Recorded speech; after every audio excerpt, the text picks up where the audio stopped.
క్షుణ్ణంగా పరిశీలించండి, లోతుగా అధ్యయనం చేయండి. పేదవాళ్ళకి ఎక్కడ అండగా ఉండాలో అక్కడ అండగా ఉండడానికి ప్రయత్నం చేయండి.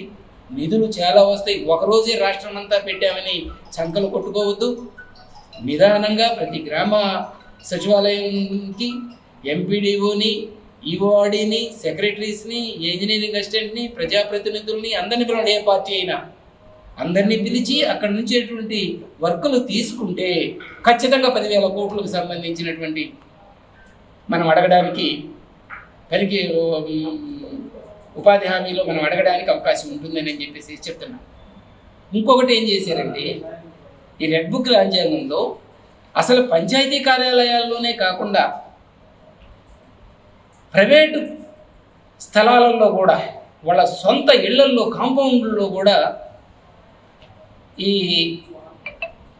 గ్రామ సభలు నిర్వర్తించినటువంటి